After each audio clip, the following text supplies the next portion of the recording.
Battle of Thermopylae, the last stand of the 300. In the annals of history, few stories stand as tall as the Battle of Thermopylae. It is a tale of courage, strategy, and sacrifice, where a small group of men, facing overwhelming odds, fought to the last breath to defend their homeland. The story is timeless, passed down through generations, not just as a military engagement, but as a symbol of defiance against tyranny. The events that unfolded at Thermopylae would echo through history, inspiring countless others to fight for freedom, no matter the cost. The prelude, a world on the brink of change. In 480 BC, the Greek city-states found themselves on the brink of annihilation. The Persian Empire, under the leadership of King Xerxes I, had become an unstoppable force. With an army so vast that it was said to blot out the sun, Xerxes sought to conquer all of Greece and bring it under Persian rule. His ambitions stretched far and wide, and the conquest of Greece seemed inevitable. The Persian Empire, the largest the world had ever seen, had already crushed the city-state of Ionia and was now advancing through the Greek mainland. Xerxes' father, King Darius, had launched a failed invasion of Greece 10 years earlier, culminating in the Battle of Marathon, where the Greeks had inflicted a decisive defeat on the Persian forces.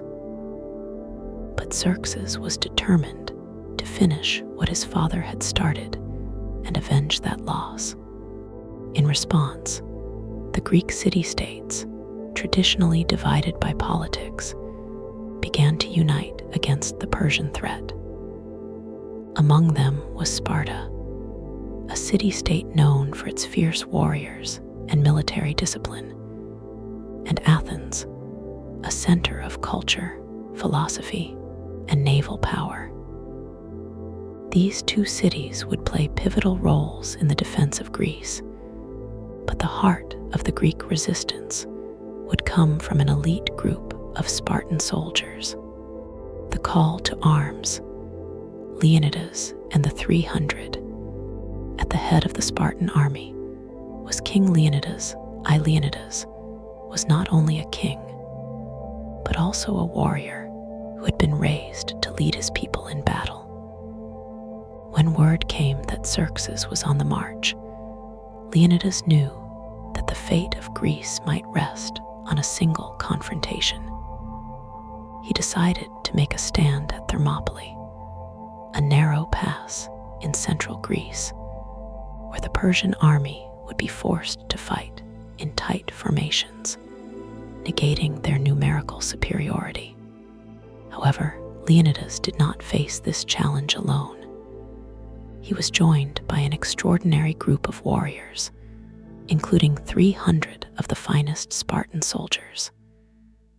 These men had trained from childhood to be the epitome of military prowess. They were the backbone of Sparta's military, known for their discipline, their courage, and their unwavering loyalty to one another.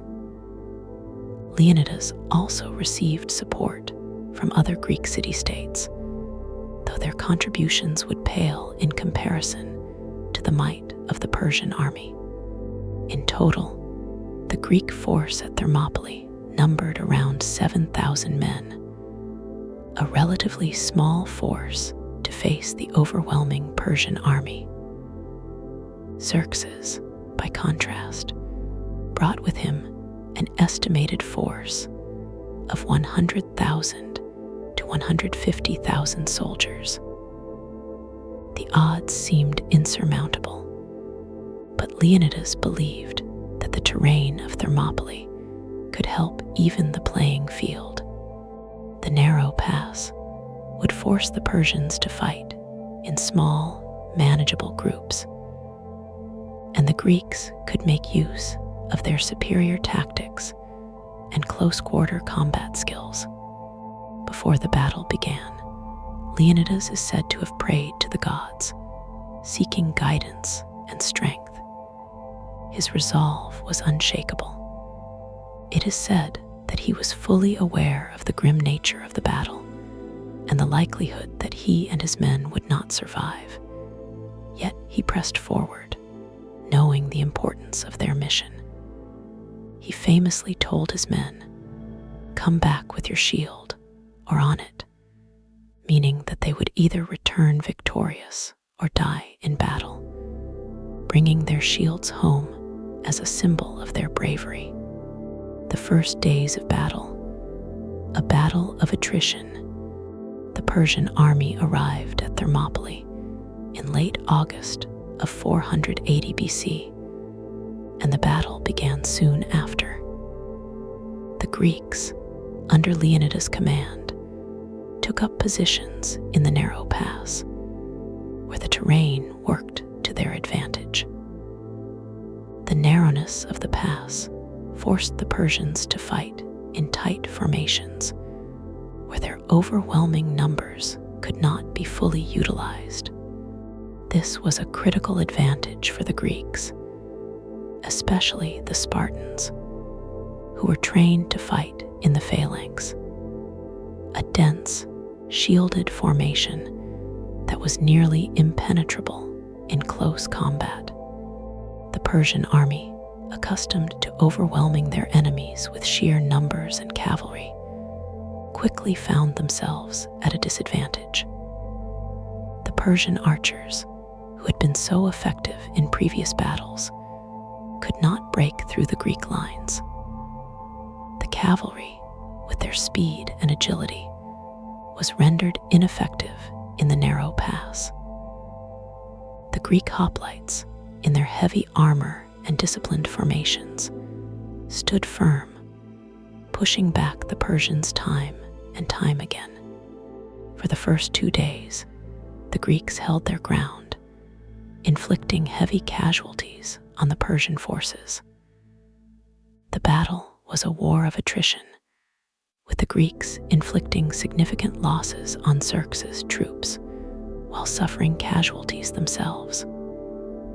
On the 3rd day, the Persians attempted to break the stalemate by sending in their elite troops, the Immortals.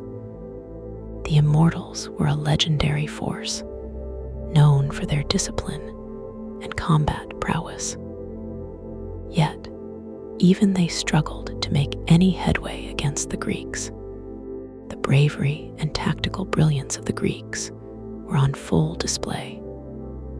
Leonidas and his men fought with unparalleled courage, and their discipline in battle was a testament to their training.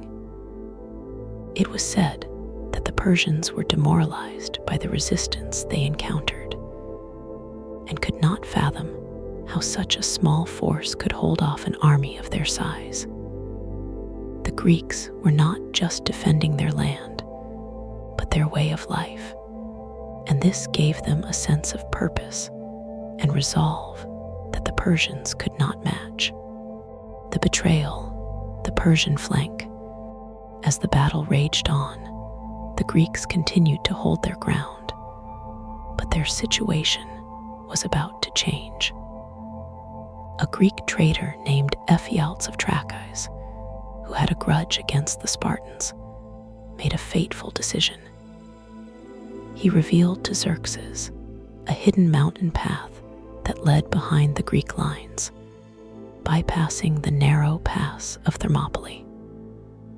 The Persian king saw this as an opportunity to outflank the Greek defenders and destroy them.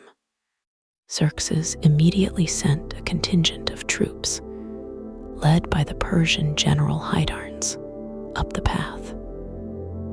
The Greeks were unaware of the impending threat, and it was not until the evening of the 3rd day that they learned of the betrayal.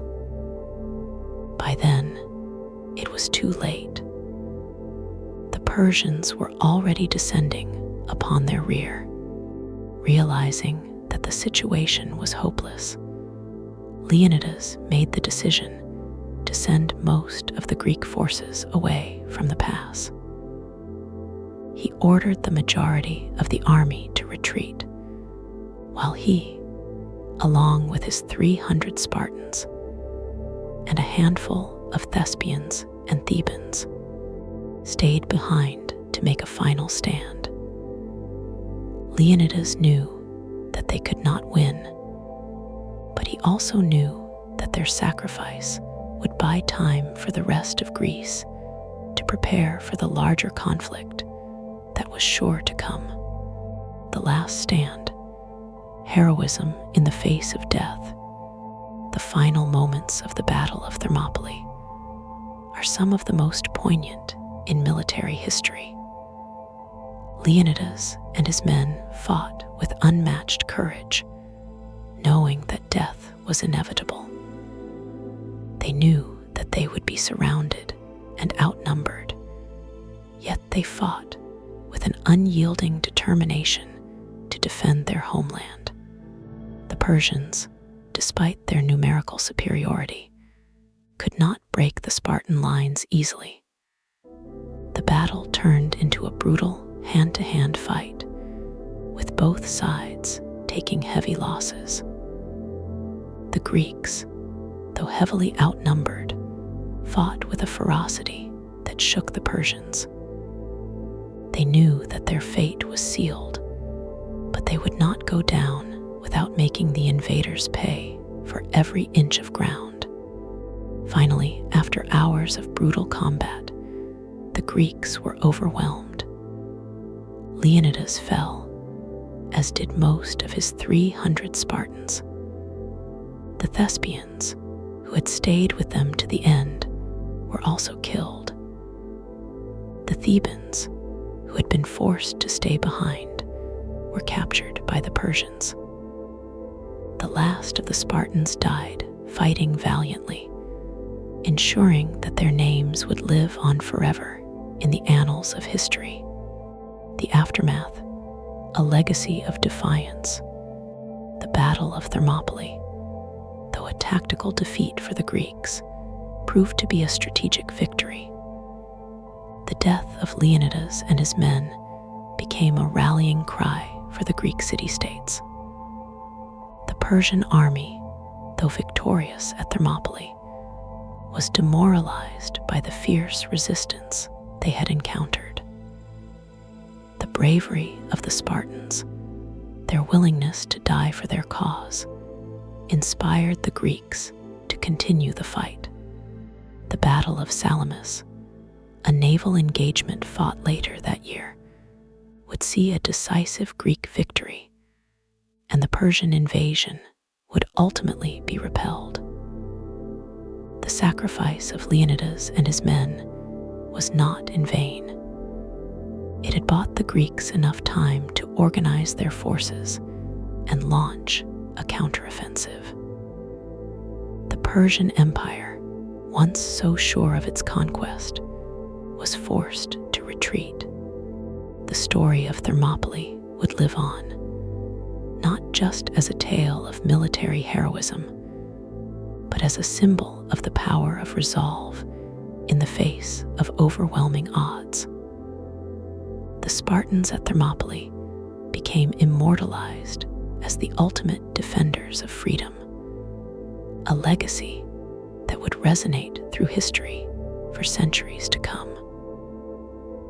Their courage would inspire future generations to stand up against tyranny, no matter how insurmountable the odds seemed. Conclusion: the eternal spirit of Thermopylae. Today, the Battle of Thermopylae continues to inspire.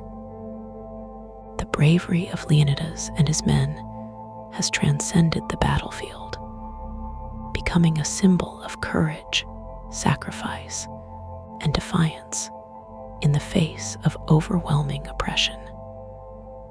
From the streets of modern-day Sparta to the halls of history, the story of Thermopylae remains a testament to the human spirit's unbreakable will. The last stand of the 300 may have have taken place over 2 millennia ago, but its message is timeless. That even the smallest force, fighting for what is right, can stand against the greatest of enemies. The 300 may have fallen, but in doing so, they ensured that the flame of freedom would never be extinguished.